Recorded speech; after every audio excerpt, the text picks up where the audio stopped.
You have to beware of everything. So these are not sort of environmental poems so much as poems celebrating place and creatures. East Sussex. In the frost-salted wind, the blackthorns creak and writhe on undulating ridges in rabbit-shaven dells, where whirring pheasants fly like gorgeous toys. Beyond the sinuous Cuckmere and the channeled Ouse, the Wilmington Long Man resumes his staves in mist, recalling an Adonis blue once lighted on his wrist. Full-bladdered cumulonimbus sweep up from Seaford Bay. Chalk and flint this country is, chalk and flint and clay. Ravilious surge this country is, ridged khaki corduroy. Acres of grassland chalk now lost, digging for victory. The train from Hastings trundles up the tracks, encounters the wrong type of rain, so slides gently but inexorably back down the Brighton line. Hove herring gulls welcome it home, heckle approvingly, until it halts at last on the buffers of the sea. The shingle growls from Saltine to the line of Norman's Bay, skirting libidinous Charleston, where London egos played. At Exeter, a silver-grey serpent uncoiled to rest in Cuckmere's hooped meanders, where the geese and redshank nest. The languorous downs stretch their long limbs over the sheep-cropped chalk. Coconut-scented gorse blooms sharp on saffron, cross-stitched with dodder, sporting redstart, stonechat sentinels. The duffel-headed sheep, the buzzard mewling on his soaring gyre, the skylark's exultation are as one. Squalls winnow rooks and jackdaws croak in ragged tumblings, open confessionals above tall hangers of ash, beech and oak. Exhaling at Firle Beacon, human dragonflies, borne by ribbed awnings, swoop above the hikers, startle the dogs that hunt the mountain bikers. They're cutting turf in the long fields from Chalvington to Rype, piles of Swiss roll, brown and green, to fashion instant gardens to hide the mud and rubble on the crowded new estates. The ponderous New Haven ferry climbs white horses to Dieppe. Pale, chalky swag waves drag where land and ocean mingle, past Beltuck, Burling Gap and Beachy Head, where seven sisters wash their frothy petticoats and shingle. At Pevensey, the levels catch the declining sun. Scarves from orange, blue, citron and scarlet spun, glint gaudily from ditch and dyke. The day now done.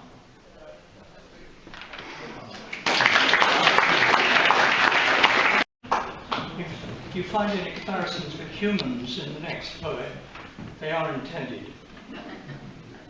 It makes a reference to Keats. Sorry, it sounds terribly patronizing to mention it, but in case you're not familiar with it, one of Keats's poems is called On First Looking into Chapman's Homer, and it begins much if I travelled in the realms of gold, and he imagines this sort of huge expanse that's been opened up in his mind by reading Chapman's translation of Homer, and he compares it to an astronomer looking up at the sky and wondering at a comet passing by, or to Cortes when he had crossed the peninsula and saw the Pacific for the first time, stared at it, absolutely amazed. The day the tadpoles found their feet.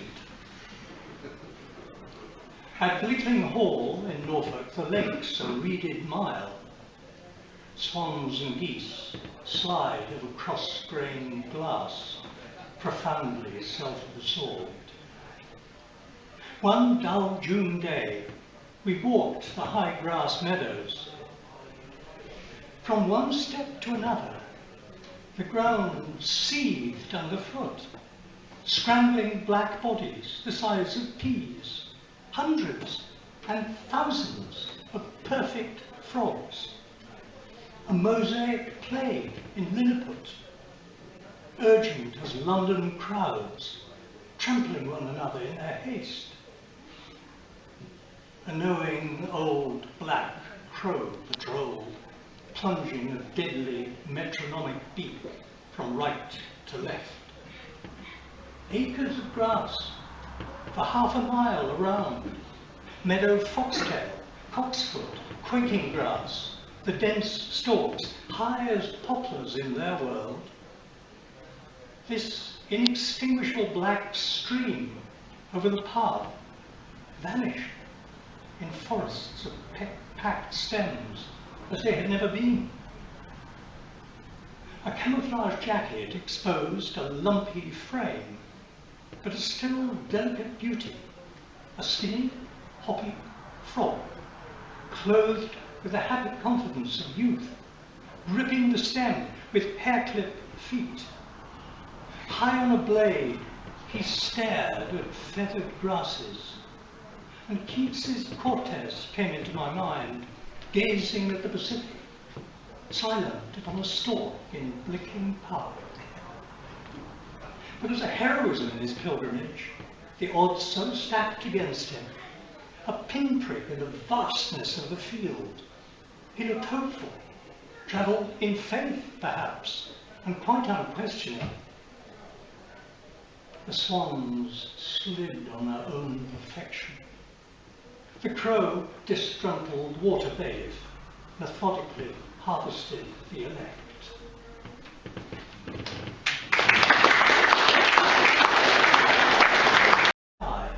But this happens all over the northern hemisphere in billions each year. Again, any comparison with humans is perhaps intended. I use as an epigraph, we have short time to stay as you, which is written by Herrick. Danse macabre. Mayflies maintain no stomach for a fight. They are love flies. After a year, lurking, dragons of the mire on the lake floor, the urge to propagate is irresistible. Each May, they make their mazy flight, their nuptial aerobatic magic. Delicate tuned wings, gauzy as light, sinuous trains meandering behind. 12 hours of undulating trepidation, framed by the evening gold of flags, marsh marigolds, teasing out time to music too chaste for the ear. Translucent thieves of shadows in an evanescent, exquisite May ball. A moment for a rapturous conjunction. No time for morning. Time will not wait for morning. Eggs dropped as microscopic tears separate, sink down in the sediments. In fading light, they perish. Filigree of seraph wings falling in thousands, autumn leaves on the lake's mirror, glitter under the impassive moon. Carp, flanks gleaming like chafing dishes, cowl the spent. Isinglass wings crackle in whispers as on a new lit pyre. For a mole. Gentleman, silk gentleman? Mold wall, yes, yeah. was a book I read as a child, I'm sure, called Mouldy Warp the Mole. No one met it? Gosh. Okay. Moldwarp and molewarp is from Anglo-Saxon mold, meaning earth, and werpan means to throw or to hurl. So the old name, the country name for a mole is an earth hurler, which is rather good. Oliver. We caught a mole in Dartmouth. The metal trap had clamped on his front paw. His spatula clawed paw, hard as baked leather. We kept him in a stainless steel bucket, quite unhurt, in moist red earth and soft green moss, and fed him earthworms by the score. An artist staying sketched him, called him Oliver. He always wanted more. At each writhing pink worm we dropped, he froze, wrapped, except the snout, which would whiffle back and forth, a perforated porcine button.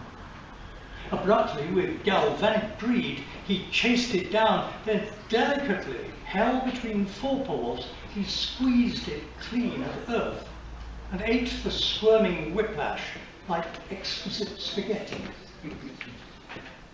After a week, I took him far, far up the lane, over the stream and road, and set him free. Within 5 days, he had tumbled back. I recognized his architecture instantly. Earth-hurling Devonian brutalism. Names, they're not sort of known a bit more by them. Does anyone know what buffo is? No. Toad, right, good, excellent. Buffo, great name. Under a rotted plank by the fruit cage, from a crevasse sunk deep into the clay, 2 glints of amber gleam, the size of lettuce seeds.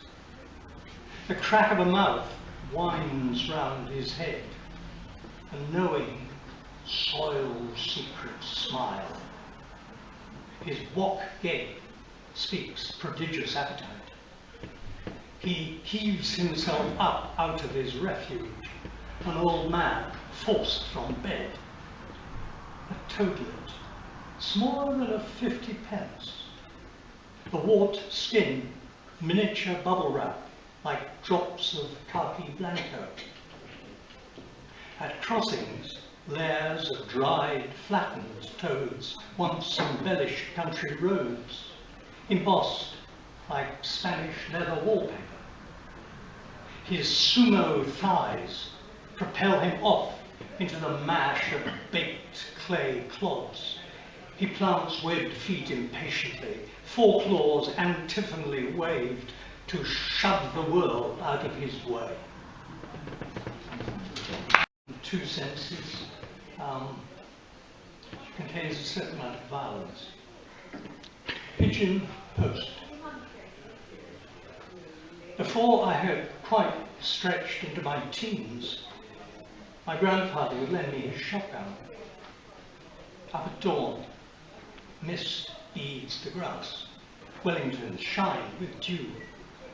Edge along the cow barn, then stoop into the cover of the hedge, by the oak on which Mr. Jeffreys bashed out the brains of mixing rabbits. The next fields lined by misshapen Scots pines. A hunter, carefree as the wind. 30 yards away, a spattering of wings crashing through branches. Too far, but raise the gun, swing it to trace the flight, and just ahead of it, squeeze the trigger. The butt bites back into my shoulder. I open my eyes to see a puff of feathers in the air. A hit of that range seems impossible. I stumble over tussocks to find a dove-grey parcel in the grass. It shudders, seeks escape, but cannot flee. I look about for help to ease its pain, but there's nothing. If more courageous or more merciful, I could have wrung its neck with my bare hands, but cannot face the eyes. I need it dead, long for it to live. It flumps and staggers, tangled in the grass. I run along the fence to find a rock, a heavy piece of wood to settle for me. At last, I find a shattered post to do the job and run back shaking. Then batter it into oblivion, a bloody mess of feathers and broke bone. I have not hunted it since.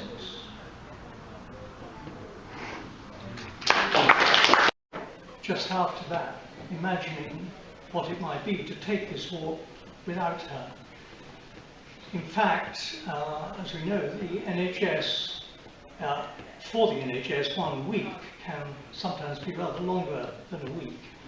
And in this case, she actually lived for 2 3/4 years and died this March. From Chalvington to Ripe, we walk the familiar walk from Chalvington to Ripe, from Ripe to Chalvington. And I try to conceive the void of you. Swallows still will stitch the shroud of the sky with inexplicable joy in loops and stalls over tremulous grass. Yokai Marguerite by the church still wave in bewildering radiance between graves. Chamomile stipples the field with herb apple scent and snow as the west wind bowls over Caden's shoulder. Your downs will undulate still to the south, from Firle to Windover Hill, with a permanence we only played at. And what does it matter now? The dog will falter and check, stop, and look back for you. And we will quicken together, honed by the breath of your passing. Thank you.